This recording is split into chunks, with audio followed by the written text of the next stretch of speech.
Alhamdulillah, akhirnya Gaza merdeka. Belum tentu. Ayo kita lihat. Media resminya mereka mengatakan bahwa pejuang melakukan one prestasi katanya, melanggar gencatan senjata. Apa tuh contohnya? Nggak tahu, dia ngomong aja. Dan itu dikecam oleh media mereka sendiri dan juga dikecam oleh negara-negara Islam. Karena apa? Dia tidak mengatakan apa pelanggarannya. Dan per tanggal sekarang ini ya, per hari ini, jumlah korban syahid dalam waktu 24 jam atau kalau semenjak gencatan senjata diumumkan dalam waktu 24 jam 81 orang syahid. Allahu Akbar. Astagfirullahaladzim. Itu gimana ya? Apa nanti dia dapat nolong ngomong apa itu ya? Permainan yang ditunjukkan oleh Iran dan Saudi ini adalah permainan tingkat tinggi. Mengapa saya katakan player yang bermain yang berpengaruh kepada ceasefire ini bukan Saudi tapi Iran, meskipun keduanya kerap tampil bersama. Iran dan Saudi itu, kalau sampai akhirnya nggak ada yang didapetin, apakah Netanyahu masuk dalam penjara internasional? bukan cuma itu saya rasa. Apa tuh? Akdus Samin atau kutukan dekade ke-8 mungkin akan menjadi ancaman baru juga nih buat mereka.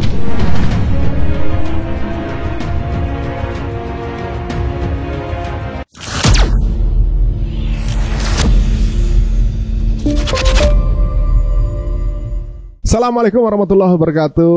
Alhamdulillah teman-teman semuanya. Belakangan ini ya kita merasakan begitu bahagianya akan sebuah kabar yang akhirnya diumumkan ceasefire setelah 15 bulan gitu ya. Berjalannya juga dengan channel ini kita banyak sekali berbicara mengenai hal ini dan kayaknya alhamdulillah kita ngerasa kita ikutan di bagian itu gitu. Di proses ini kita ada di situ gitu, kita happy. Waktu terima ininya terharu, saya lagi di rumah sakit.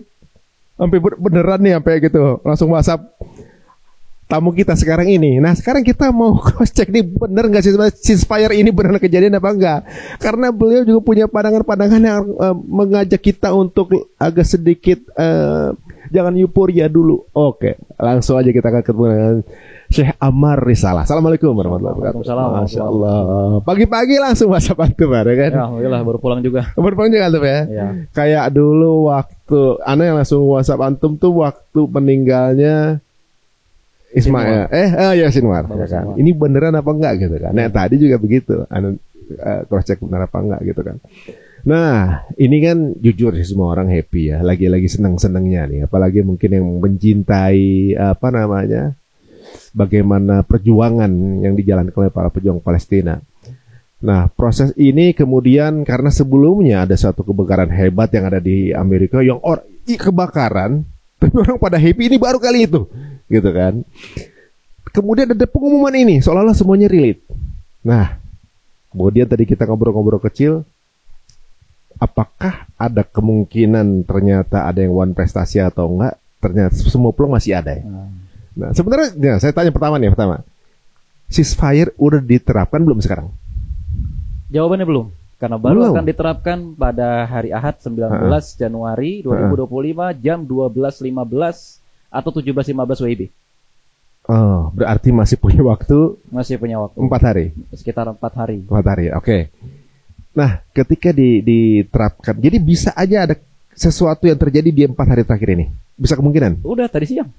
Apa tadi siang? Tadi siang, Perdana Menterinya musuh itu tiba-tiba mengeluarkan satu tuduhan di media resminya mereka mengatakan bahwa pejuang melakukan one prestasi katanya, melanggar gencatan senjata. Apa tuh contohnya? Nggak tahu, dia ngomong aja. Dan itu dikecam oleh media mereka sendiri dan juga dikecam oleh negara-negara Islam. Karena apa? Dia tidak mengatakan apa pelanggarannya. Bikin rame aja. Oh, lagi nyebelin aja gitu ya? Nyolot aja? Lagi nyebelin aja.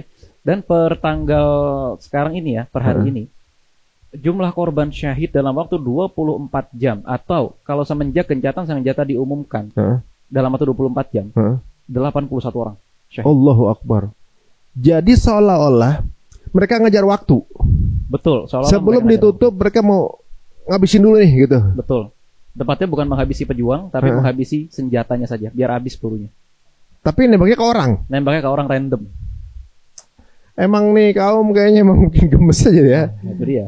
Tapi ini banyak spekulasi ya, gini kan ibaratnya kenapa nunggu sampai 15 bulan gitu mereka baru ngelakuin gini? Ada pertimbangan apa sih gitu? Nah, pertama dari analisis politiknya, saya mencermati pidato dari wakil kepala biro politik yang sekarang yang menjadi PJS atau pejabat sementara, Nah. ya ketua umum yang ada di Gazanya, yaitu Dr. Khalil Hayya, yang semalam mengeluarkan pidato yang menurut saya secara politik ada data yang bisa kita ambil. Apa tuh? Kesimpulannya ada sekitar 5 pihak yang berperan untuk menekan agar gencatan senjata bisa segera dipengaruhi atau bisa segera dilaksanakan. Dan itu masalah kebakaran ntar dulu. Ini masalah politiknya dulu. Karena kan kebakaran di benua lain itu langsung mempengaruhi. Yang pertama adalah tekanan dari Qatar dan Mesir. Kita lihat Qatar itu sekitar 2 bulan lalu, sekitar November November, sempat ngambek sebenarnya. Ngambek sama Israel maupun sama pejuang. Kenapa dua-duanya? Iya. Sempat waktu itu Perdana Menteri Qatar tuh mengumumkan kami memutuskan untuk menunda sementara perundingan gencatan senjata karena kedua belah pihak tidak serius. Sempat ngambek sebentar, dan itu sebenarnya ngambeknya Qatar itu bukan tanpa tujuan. Sebenarnya tipu-tipu aja gitu loh. Itu pressure sebenarnya. Itu pressure buat Israel karena apa, hari ini pintu masuk untuk bisa ngomong sama pejuang cuma Qatar. Kalau dia nggak lanjutin, lu nggak ada peluang ceasefire nih. Nggak ada peluang ceasefire. Berarti sebenarnya yang kepengen ceasefire itu justru Israel. Justru Israel sebetulnya. Dan, apa gue bilang? Nah itu dia. Lebih spesifiknya lagi, Israel tanpa Netanyahu. Netanyahu kenapa emang? Apa emang pihak Israel sama Netanyahu udah nggak sepaham atau gimana? Betul. Ibarat kata kalau Netanyahu itu seperti yang terjadi di beberapa negara, ya contohnya Indonesia misalnya. Masyarakatnya maunya apa, koalisi partainya maunya apa. Nah, dia punya kepentingan untuk tetap berkuasa. Kalau gencatan senjata segera terjadi, sudah 2 kasus menunggu dia ini masalahnya. Pengadilan internasional dan pengadilan korupsi. Itu masalahnya. Oh, jadi ini justru pembantaian ini karena nafsu pribadi. Nafsu pribadi saja, untuk mempertahankan kekuasaannya, dia harus punya piala kemenangan. Nah, piala kemenangan yang ada di Gaza, itu dicoba cari pembebasan sandera, nggak bisa karena ternyata bebasin sanderanya, misalnya sandera 1 bebas, ternyata yang mati 3. Tentaranya, ya kan, itu yang sanderanya. Jadi sandera dapat 4 nih. Yang 3 mati, 1 hidup. Nah, tentara yang untuk membebaskan itu, yang mati bisa 15, 20 dan seterusnya. Cuma gara-gara 1 sandera. Dan data ini nggak akan diungkap. Kenapa? Kita baru bisa lihat data ini ketika kita memperhatikan rilis pejuang atau video yang diterbitkan sama pejuang. Tekor sebenarnya mereka tuh. Tekor parah. Kan belum berapa lama ini ada video yang berapa tentara Israel kayak semacam forum yang mereka memilih untuk nggak melanjutkan perang. Betul. Dan itu jumlahnya besar. Mengapa?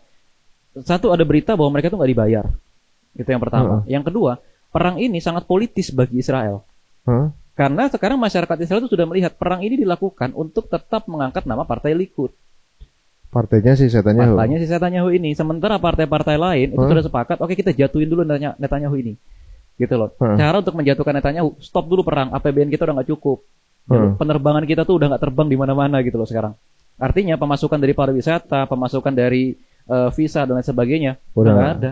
Oh, jadi pariwisata Israel juga udah nggak laku kan? Udah nggak laku. Hidupnya justru dari Aqsa doang kan? Nah, itu dia. Belum lagi tekanan ekonomi yang dilakukan oleh gerakan Ansarullah Hutsi di Yaman di Laut Merah. Itu menyebabkan kerugian ekonomi yang besar. Oh, itu termasuk ngaruh juga tuh? Termasuk. Meskipun memang kalau kerugian secara militer ya mungkin kurang gitu ya. Ya roket sekali 2 kali dalam satu seminggu gitu kan. Akan tetapi kapal-kapal ini terpaksa balik arah pada lain sebagainya gitu. Daripada beresiko mending nggak usah lewat kan gitu kan? Daripada beresiko mending nggak usah lewat. Wah, ternyata boleh juga ya. Udah terlalu toronnya yang dipertaruhkan lebih besar. Jadi orang mending nggak usah lewat kan? Iya, itu dia. Oh, jadi ternyata internal dari Israel sendiri itu lagi genting nih. Lagi genting. Dan gimana caranya? Pokoknya udah lu stop perang dulu. Lu turun dulu, kita pemilu. Ah, gitu loh. Mereka juga berharap Netanyahu turun. Harusnya udah pemilu kemarin. Gitu loh. Di tahun 2024 kemarin itu harusnya pemilu. Cuma gara-gara perang ini diundur Netanyahu tuh dapat orang kayak gua tuh tetap harus berkuasa dulu. Ntar dulu kita lagi perang, ente ngomongin pemilu nggak sopan, nggak peka sama kondisi negara dan seterusnya. Debat-debat ini kita bisa perhatikan di Yediot Ahronot, di Koran Ma'arif, di Walla dan seterusnya. Ini menarik debat-debat semacam itu. Oh, pantesan banyak video-video forum debat yang mereka ribut sendiri. Iya. Karena mereka sadar perang ini dipanjang-panjangin sama Netanyahu biar dia tetap berkuasa, sah sebagai Perdana Menteri, biar nggak diseret ke pengadilan dan lain-lain sebagainya. Yang kemarin belum lama kayak Yoav Galan juga mengundurkan diri, benar nggak sih itu? Itu benar. Sedianya aja ngundurin diri ya? Udah nggak sepaham.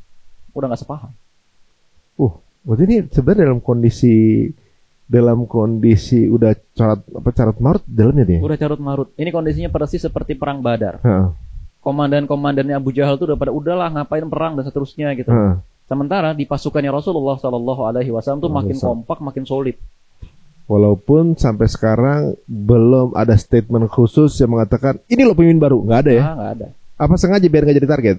Satu itu, terus yang kedua kayaknya memang memilih yang lebih urgen, menghentikan perang dulu, baru mekanisme internal. Nah, sebenarnya gini, kan saya dengar ya, permintaannya ini justru dari Israel untuk menghentikan perang. Dan tuntutannya menuruti apa yang diminta sama pasukan perjuangan. Apa aja sih yang diminta? Pertama, permintaan pasukan pejuang dari awal sama, kurang lebih ada 4.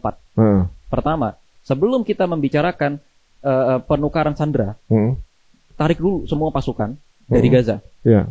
Cuma ini sempat dimainin. Oke, kita tarik semua ya. Cuman kita tetap ada di Netzarim sama di Philadelphia, itu di Rafah sama di Gaza Tengah. Pejuang nggak mau, akhirnya cabutlah semua itu.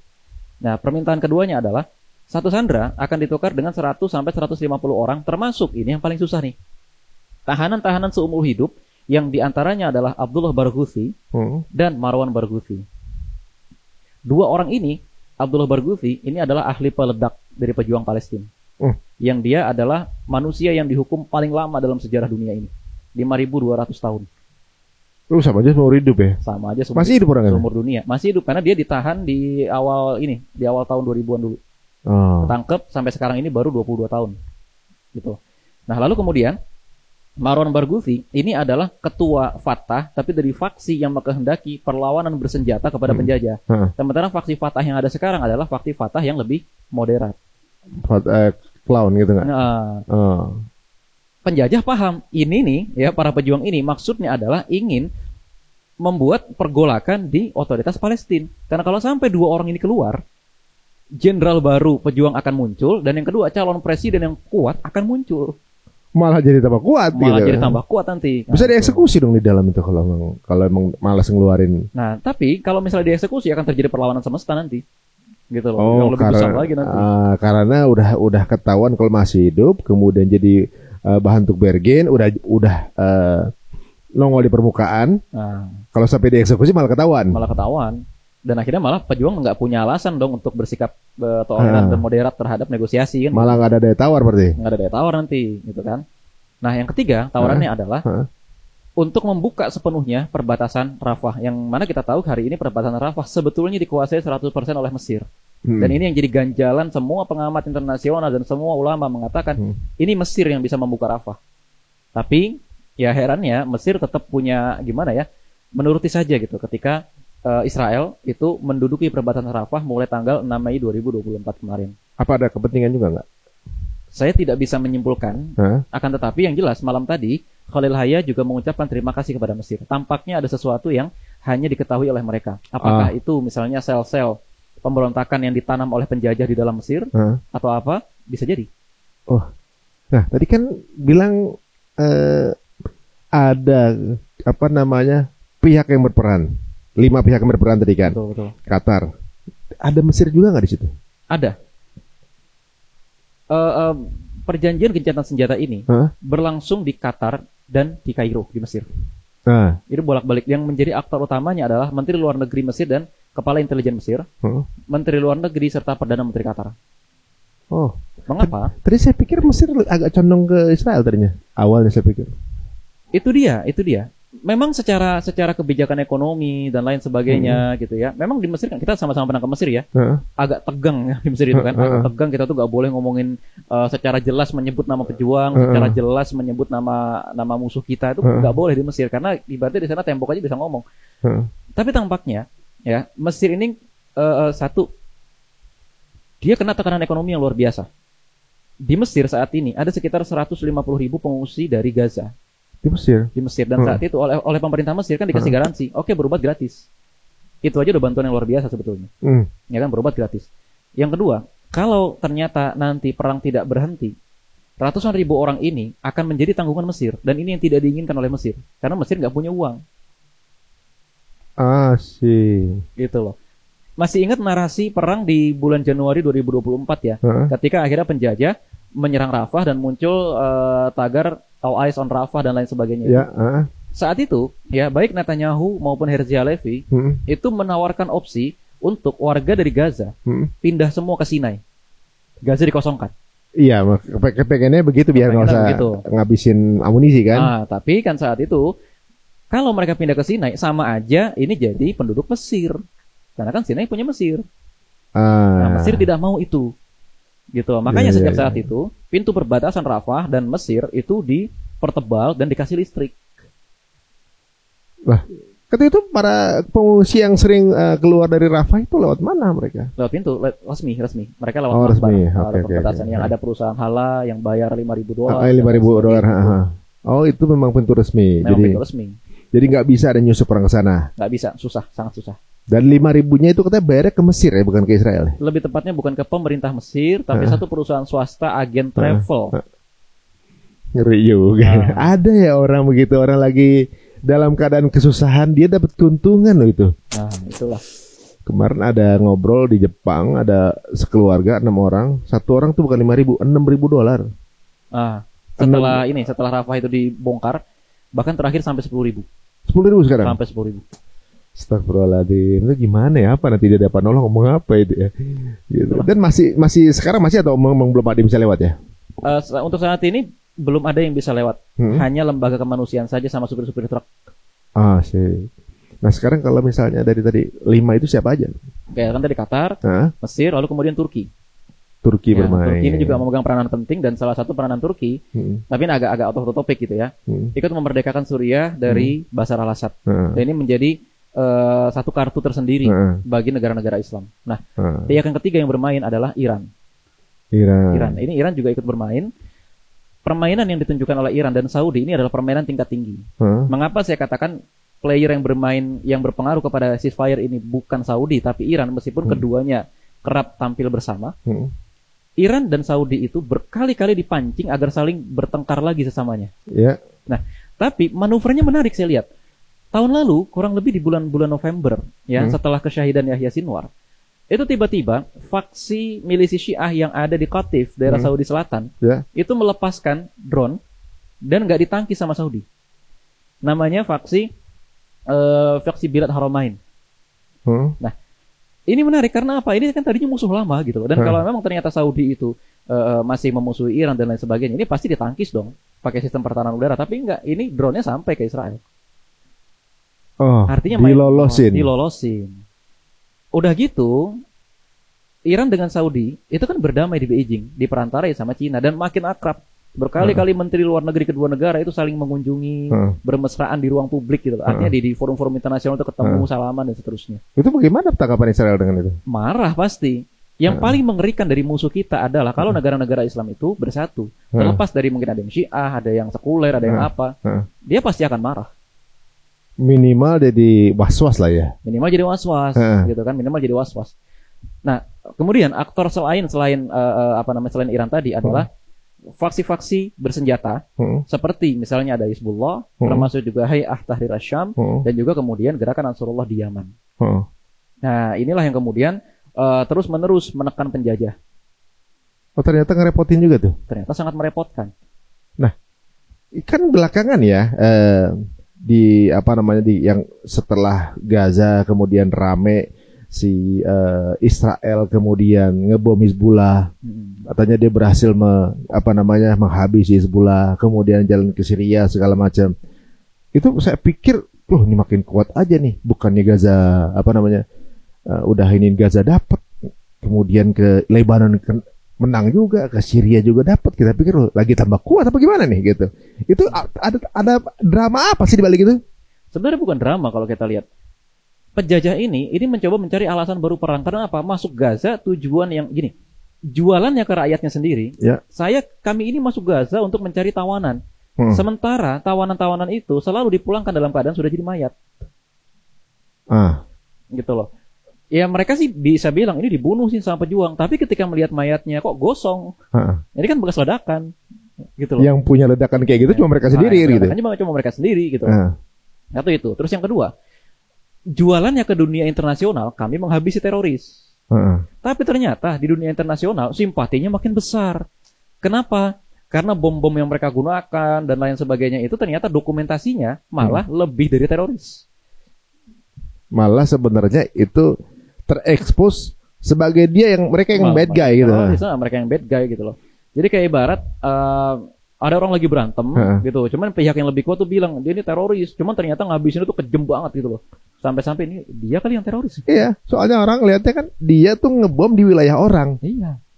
Gitu kan. Dia tuh selalu ngeksekusi orang di wilayah orang. Kan orang jadi ngelihat yang jahat lu gitu. Iya, itu dia. Mereka itu di negaranya masing-masing. Mereka lu aja justru yang lewatin yuridiksi kan sebenarnya. Sebenarnya ada satu titik ketika saat itu seluruh dunia itu mulai berpikir secara seimbang. Oke, Hamas juga salah, tapi Israel juga salah, bla bla bla.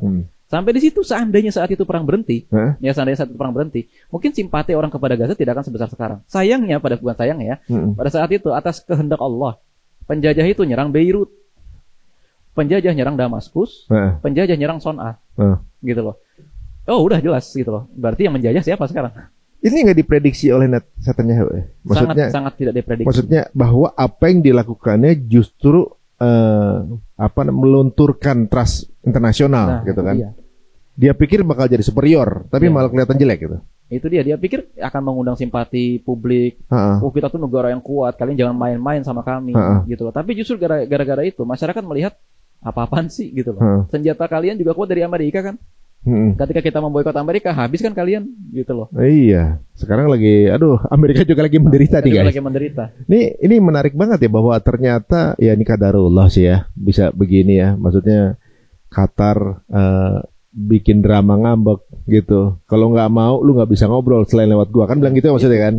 Lu nggak serius, lu nggak bisa ngomong sama Hamas. Jadi kayaknya kalau kita lihat nih, oke lah Gaza kecil, peralatannya sedikit, tapi nothing tulus. Lu mau damai, oke, nggak damai juga nggak apa-apa, gue juga siap mati selalu gitu kan. Dari proses ngambek itu apa nextnya? Setelah dari proses ngambek itu, akhirnya bersamaan dengan proses ngambek terjadi pemilu Amerika dan lain sebagainya. Ternyata Donald Trump menang, bukan ternyata sih, emang didesain menang gitu ya. Oh, dia didesain menang. Emang desain menang. Emang ada siasat apa itu dengan Donald Trump? Satu memang Donald Trump orangnya memang pingin menang lagi, gitu ya, dan lawannya tidak menunjukkan perlawanan yang menarik. Memang Kamala Harris gitu ya. Satu, Donald Trump itu adalah seorang pebisnis. Namanya pebisnis itu, dia akan mengutamakan stabilitas. Kalaupun dia harus berperang, maka dia akan berpikir kos perang harus lebih kecil daripada keuntungan yang nanti akan didapatkan. Sekarang kos perang itu udah lebih besar, ya kan? Contoh, kalau kita berpikir seperti Donald Trump, roket-roket yang dilontarkan oleh gerakan Ansarullah Hutsi di Yaman, oke meledak di langit, oke ditangkis sama Iron Dome dan lain sebagainya, cuma sekali 2 kali aja kena ke Tel Aviv. Tapi gara-gara itu penerbangan internasional itu berhenti 2 jam. 1 jam sebelum roket dilepaskan dan 1 jam setelah roket dilepaskan. Oh, rugi tuh ya? Rugi. Gitu, itu yang pertama. Yang kedua, selain itu, tekanan-tekanan dunia internasional akan mengakibatkan gelombang divestasi, gelombang boikot dan lain sebagainya itu akan semakin liar. Dan citra buruk inilah yang kemudian coba dijaga oleh Donald Trump biar jangan sampai berlarut-larut. Ketika kemarin akhirnya Netanyahu itu main ke Amerika, tampaknya dalam tanda kutip diberikan semacam deadline. Deadline-nya kapan? Sampai nanti Biden udah nggak menjabat, sampai gua dilantik, harus lu selesaiin ya, gitu loh. Gitu. Mulai kebentuk nih kayaknya nih arahnya. Itu dia. Wah kan, cuman waktu itu ternyata Netanyahu itu menanggapi harus diselesaikannya itu. Mentok mereka tuh. Jadi gini, nyerang Gaza udah nggak bisa gitu loh. Tawanan-tawanan yang dicari-cari juga nggak bisa. Malah yang ada satu mobil, ada videonya dari pejuang gitu ya. Satu truk isinya belasan tentara ditembak itu pakai roket, habis semua mati. Bahkan video sampai tentara Israel itu menggelepar-gelepar tuh ada. Oh iya. Gitu. Ada videonya di Telegram tapi nggak bisa di Instagram. Terus ada lagi video ledakan terowongan. Jadi ada sekitar 12 atau 15 orang masuk ke dalam terowongan, meledak terowongan itu, dibakar isinya. Jadi intinya habis lah itu tentaranya. Masuk Gaza nggak bisa, dia coba tuh main ke Lebanon, ke Beirut. Ternyata tampaknya ada yang menasihati Hizbullah untuk tidak memperpanjang perang, karena itulah yang dicari oleh Netanyahu. Makanya akhirnya seolah-olah menang jadi. Bukan seolah-olah menang ya. Tiba-tiba aja gencatan senjata. Oke. Gitu loh. Karena mungkin salah satu yang disampaikan kepada Hizbullah oleh negara-negara mediator, entah Iran, entah Qatar, entah mana gitu ya.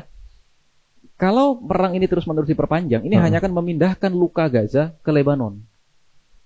Cuma jadi lubang baru. Cuma jadi lubang baru aja. Oh, jadi dia punya alasan untuk minta dibantu Amerika gitu maksudnya? Betul, punya alasan itu. untuk dibantu Amerika dan akan memancing perang saudara lagi. Karena jangan lupa, Lebanon itu kan alumni perang saudara juga. Iya. Yang ini yang menyebabkan kenapa presidennya itu harus yang Maronit, ya kan, parlemennya itu harus yang Syiah, yang perdana menterinya itu harus yang Sunni, kan gara-gara perang saudara itu. Biar semuanya terakomodir. Biar semuanya terakomodasi. Nah, di saat yang sama ada manuver dari Turki membantu para pejuang-pejuang di Suriah untuk menumbangkan Bashar al-Assad. Orang-orang tuh mengira, semua orang tuh mengira Bashar itu akan melawan. Dan semua orang juga akan mengira perang saudara akan terjadi kembali di Suriah.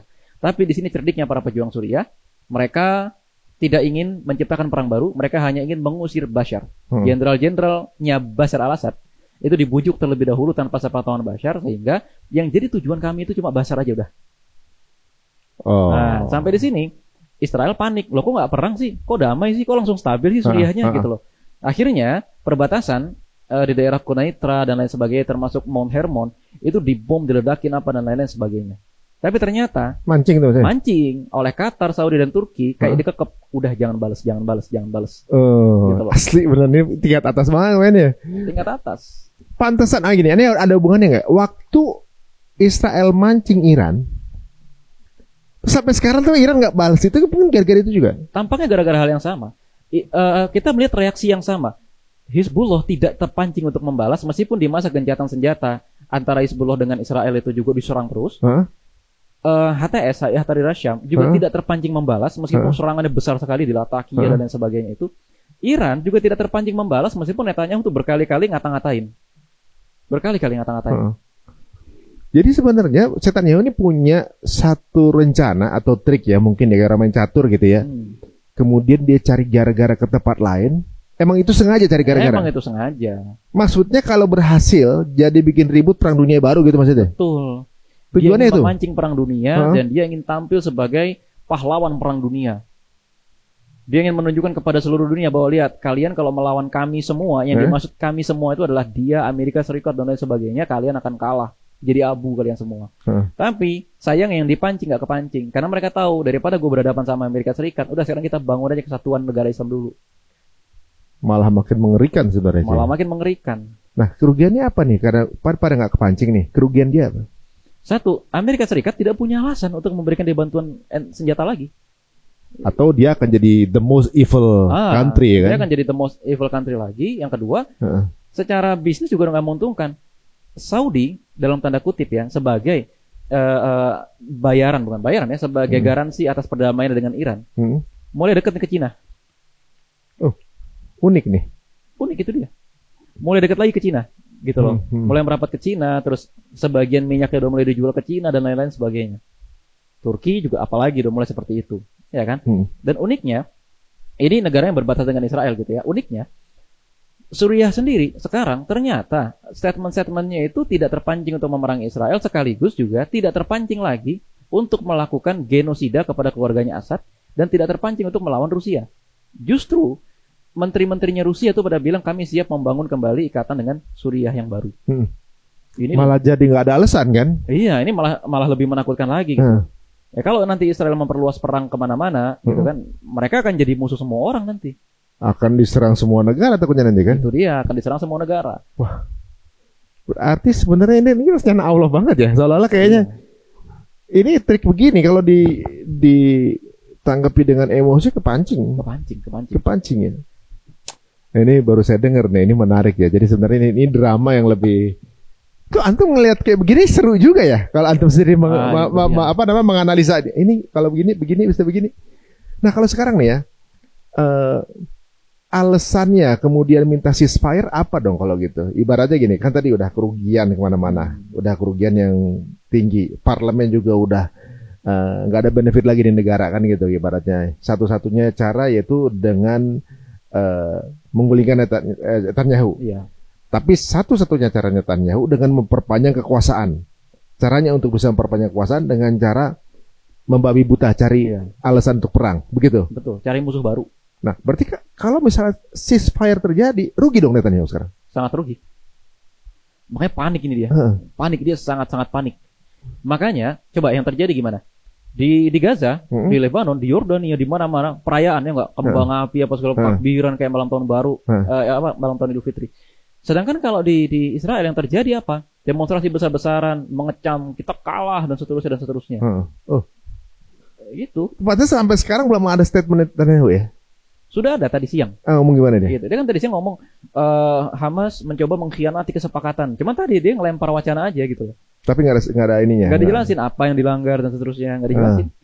Soalnya tadi ketika kemudian pengumuman ceasefire ya kan, pasukan perjuangan itu keluar dengan senjata, dengan mobil segala macam, nunjukin bahwa ceasefire ini bukan berarti mereka kalah, mereka masih ada. Mereka masih ada dan kuat. Dia masih di situ gitu ya. Iya. Mau lanjut, ayo gitu kan. Malah di sekitar 2 jam setelah pengumuman ceasefire itu, pejuang itu nembakin roket ke daerah Niram 2 kali. 2 kali. Nakal-nakal juga ya. Nakal-nakal juga. Apa artinya? Ceasefire ini sangat berarti bagi para pengungsi dari kalangan pemukim yang radius 20 km dari Gaza. Karena 20 km dari Gaza ditetapkan sebagai zona militer atau zona darurat perang. Mereka sekarang mengungsi di Tel Aviv, mereka mengungsi di Haifa, dan mereka mengungsi di Beersheba. Nah, Beersheba ditembakin roket, dan Eilat ya ditembakin roket oleh Yaman. Haifa ditembakin roket oleh Hizbullah. Sementara Tel Aviv ditembakin roket oleh para pejuang saat itu, ketika roketnya masih banyak. Ya kan? Nah, ketika kan denger nih gencatan senjata gitu kan, mereka mau pulang. Kalau kata pejuang bahasanya, jangan pulang dulu, enak aja, masih punya gue ini tempat. Nah, sekarang kan ini masih ada waktu berapa hari ya? 2 hari ya, Jumat Sabtu, Ahad nih. Kalau untuk menyelamatkan muka Netanyahu, apa yang mesti dia lakukan? Oke. Pertama, dia harus gimana caranya mendemagogisasi para pejuang. Memburukkan citra para pejuang. Ya, caranya bagaimana? Entah dengan menciptakan satu kasus palsu. Dan saya yakin ini akan dimakan umpan ini. Ya biasalah di Indonesia kan banyak sekali akun-akun yang covernya aja Islam tapi ternyata anti pejuang. Makanya saya bilang tuh mereka tuh jadi juru bicara IDF gratisan itu. Ya kan? Atau memang ada biayanya? Memang mungkin ada biayanya. Gitu kan. Terus yang kedua, satu lagi caranya gitu ya. Tiba-tiba dia berhasil memancing satu pihak untuk meneruskan perang. Dan ingat sekarang ini sudah di akhir masa gencatan senjata dengan Hizbullah. Kita lihat apakah Hizbullah kepancing atau tidak. Ini yang paling penting. Dan oke, secara jumlah pasukan, secara struktur dan lain sebagainya, memang Hizbullah itu lebih kepukul daripada Hamas. Lebih terpukul. Kenapa? Satu dari pihak Hamas saja, ya itu nggak ada kan serangan kayak walkie-talkie kemarin dan seterusnya itu kan. Dan terhadap Hamas itu tidak dilakukan serangan skala besar yang menghabisi sebagian besar pengurus-pengurus Hizbullah seperti yang terjadi di Lebanon pasca kematiannya, pada saat kematiannya Hasan Nasrallah. Kan Hamas nggak digituin.